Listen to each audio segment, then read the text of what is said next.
Pete's. So, take my notes and the book.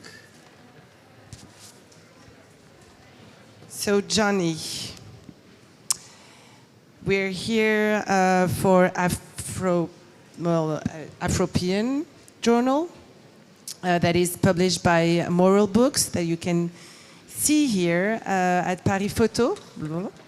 No, don't worry. So Johnny, you are a self-taught photographer, writer and broadcaster who was born in Sheffield.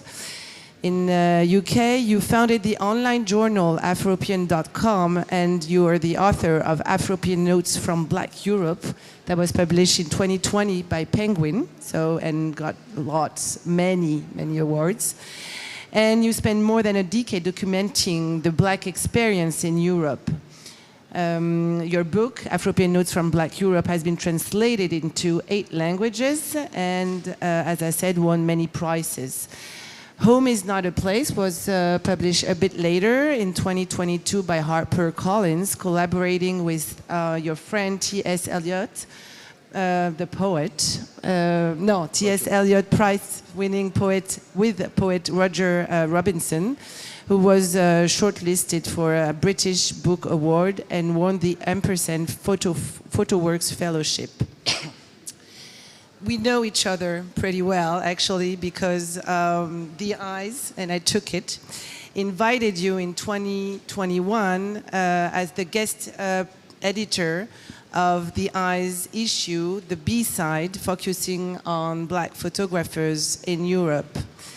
As a photographer, you had several solo exhibitions, including Foam in Amsterdam and the Photographers Gallery in London, among others. And in 2024, you curated the touring exhibition After the End of History, British Working Class Photographers, 1989-2024, for the Hayward Gallery, focusing on how photography has enabled working class artists to explore the beauty, challenges and diversity of everyday life. Wow.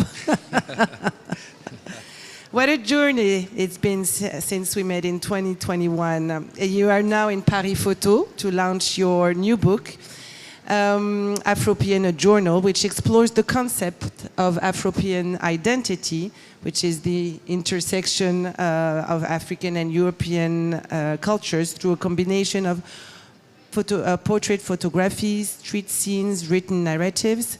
Is it an update photographic extension of Afropean Notes from Black Europe, the book that actually made me know you? No, I would say they're sort of sibling books. You know, when I got the opportunity to publish my book with Penguin, it was a non-fiction house, and then there were certain limits, and so it had to be, about the text. But as I was traveling around Europe, every day I was writing and taking photographs, and I always wondered as I was traveling, I couldn't get a publishing deal before the fact, it was afterwards. And as I was traveling, I was wondering what the form of this book would be, and I knew that if I was lucky enough to get it published by a mainstream publisher, the format wouldn't allow me to do what I really wanted to do. And so after that book came out, that was one half of the story, I got the chance to work with Aaron, who actually, I wrote the first draft all longhand. So I wrote it on these moleskin diaries, and it was a big mistake because it took me so long to then type it all up. But Aaron was really interested in the kind of texture and tactility of these original notebooks. And then I showed him the photographs, which were just as important for me as I was exploring these spaces as the writing. And he said, well, we've got to bring this all together, like, the original notebooks and the train tickets. And yeah, because you explore European cities, right? Yes. It's a road trip. Yeah, it's actually, I think, you have all these great American photo books that are about the road trip. But for me, the real way to travel Europe is by train. So this is a train trip, many overnight trains. The night train as a metaphor runs throughout this work. So I see it as a night train through Europe, looking at the Black communities. And it's a winter journey as well. because I was really trying. I get frustrated sometimes with a kind of over exoticization of the black image in Europe. So I specifically wanted to travel during the winter time to avoid festivals and carnivals and parties. I wanted to look at like an everyday black experience that I felt I could get during the winter. Yeah. But you started this travel in 2000. Well, for the Penguin book in 2020, was it, or in 2000? When did you start the travel, and did you continue until recently? Yeah, so the big thing for me was that I grew up in a very multicultural area. I had Yemeni friends, Somali friends, Jamaican friends, working class white friends, middle class white friends, just a completely sort of multicultural group of friends.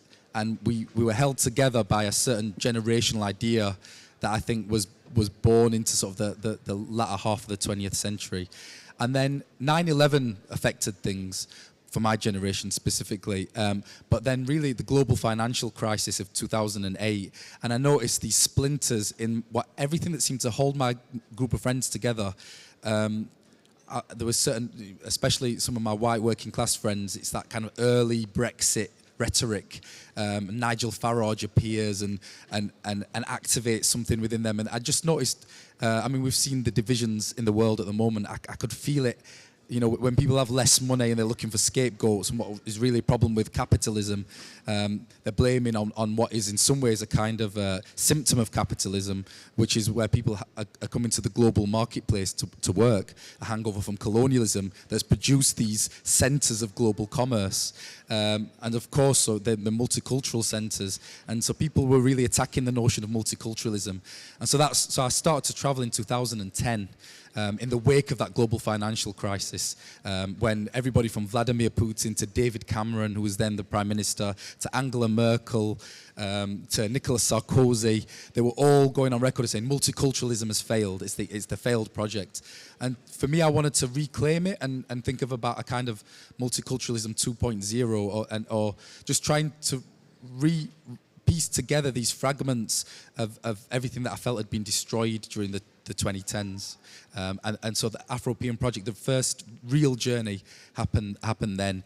And all of the other kind of photographs and notes are really like a part of a 20-year project. My first initial journeys were in 2004, but the key journey where most of this work emerges from happens between 2010 and into 2011, you know, the late autumn into early spring of the next year. Is there a chronology, or how did you choose actually the list of cities and that makes actually the layout of the book? How did you construct? There's a lot of material, over 294 pages. There's black and white images, as we can see on scads of books and of magazines. Written notes. How did you, work on the narrative along with your publisher? It was a dream. I mean, what we didn't work with a designer, and what we were both keen to do is make the book feel tactile and not too neat. You know, like really, we didn't want to hide the brushstrokes. We don't want to create a piece of minimalist modernism, which so many photo books do. We wanted to make it messy and a little bit rough around the edges. I'm very much inspired by concepts by specifically black American photographers like Stanley Green and Roy DeCarava, who talk about photography at the edge of failure.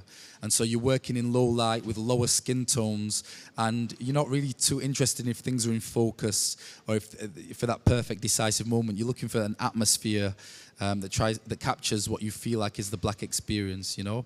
And so I think Aaron was just really conscious of allowing me a bit of carte blanche, and then throughout he would help rein it in, and really just like I feel like Aaron himself is an artist, you know. He would probably disagree with that. He doesn't like that idea, I don't think. But I think it was like working with another, yeah. But it was like working with another artist, and just I've never had that experience before where he's letting me go wherever I want, and he's giving me free rein to just try things out, you know, and be a bit eccentric, not trying to pin it down to a neat, tidy ethnographic study. It's more poetic than that, I hope, you know. Yeah. So as in B-side, where you actually propose a playlist, in Afropean Journal, there's a soundtrack. Yes. What is the role? What's the role of the what does music plays in your life? I mean, I'm so proud of the book we did together, the B-side, and it really was created a kind of theoretical framework under which I could work, where it.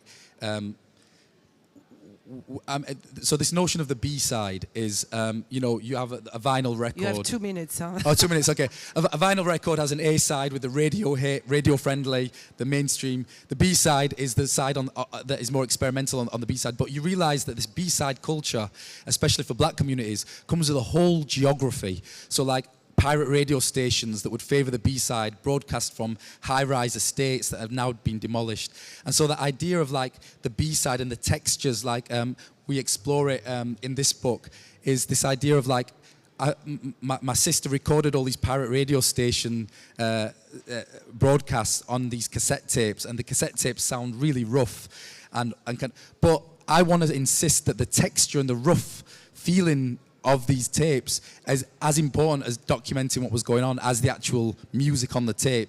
So just thinking about the imperfect reproduction and how encoded within that imperfect reproduction is an entire geography, a subaltern geography, and as an idea that is super important. And actually, I just taught a course on it at the University of Bern based upon the book that we did, and thinking through the idea I think was really important for my book actually as well, just to work under a kind of tradition and look at other photographers who also are interested in those ideas. And as in B-side, actually, music again plays a big role in their practice. So does it in yours? Yeah, and if you look back to a lot of black photographers, Roy De Carava and Langston Hughes, made a collaboration. And in Langston Hughes's poetry are the cadences and rhythms of jazz music, and it's the same with Roy De Carava. He would shoot in 1950s Harlem jazz clubs, he would always say that if you look at the etymology of the word photograph.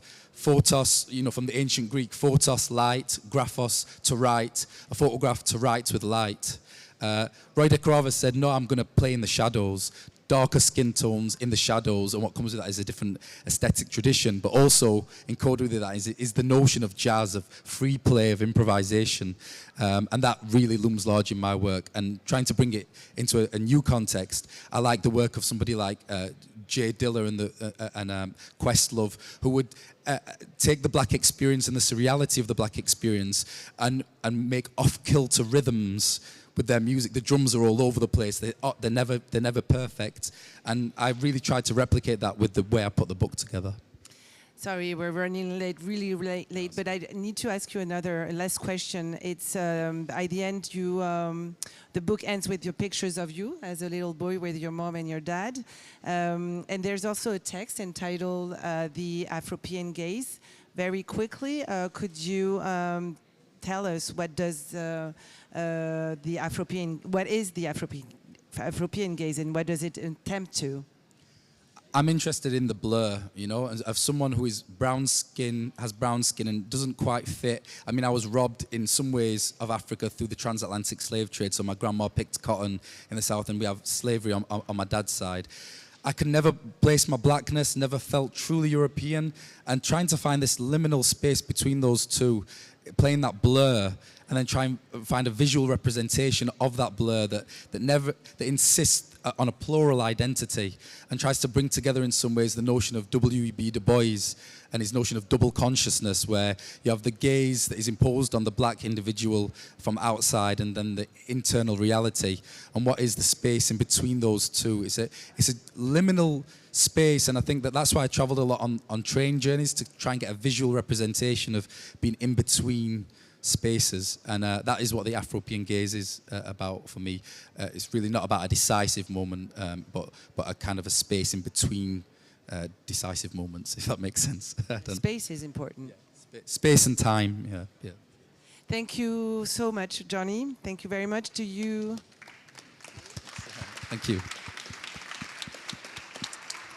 I'm sorry, normally the second session is starting, but last question, a little question maybe. Sorry, Pascal. Completely late.